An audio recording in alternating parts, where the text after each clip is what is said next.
I woke up in this car, and I wasn't sure if I was in Providence or if I was in Worcester. And I was just kind of waiting for this girl to come back that I had been on the run with. And I had a couple bucks in my pocket, so I went across the street to get like I don't even know, it was like a candy bar and a Gatorade or something. And as I was walking into the convenience store across from AdCare, this girl came out and she had like this wild hair and like purple whatever. And I was like, that's weird. I wonder why her hair's like that. And then it suddenly hit me that it was Halloween.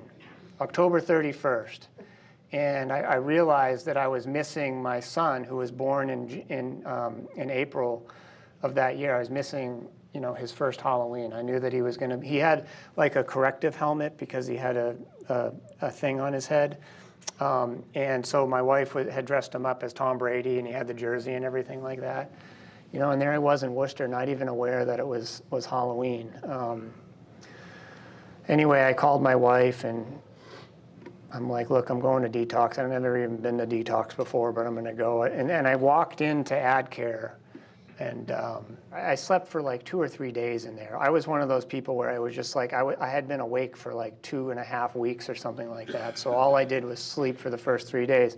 Every day in the holding, I'd go to there was a bathroom, and I could see out into the streets of Worcester. And I kept thinking to myself, I just really want to get the hell out of here. I want to go. I had that mental obsession going on. And then eventually I got to a point where the obsession was raging so much that I literally was like, okay. And I said a prayer. So I had a belief in God. I had a spiritual life leading up to this. I was like, God, I'm going to go to bed tonight. If I wake up tomorrow and I still want to leave here, I'm going to do it. Okay?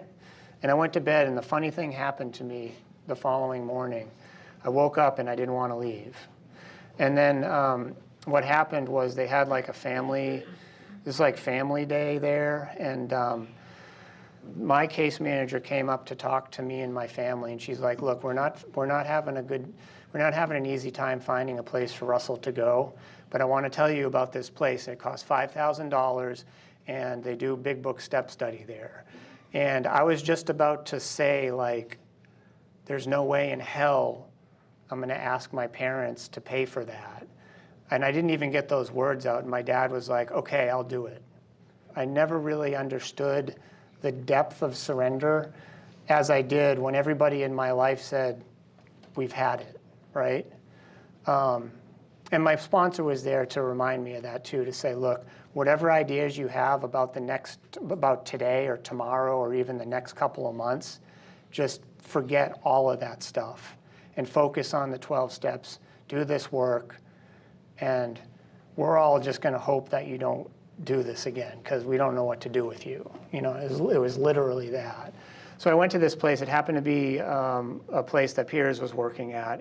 And so I'm there on a Monday, and I've got this ego going on. Like, I don't know what they're going to teach me about the big book and about the 12 steps in recovery, right? And then on top of that, all I hear is about how awesome this guy Piers is, right? And so they set me up, and they're like, listen, Russell, you're not doing it in a cohort. You're going to be meeting with peers by yourself in the library. You're going to start your book work. So I sat down with them. We it was like divine intervention that I got to do this one-on-one with somebody like Piers. Like maybe like I needed that. You know what I mean?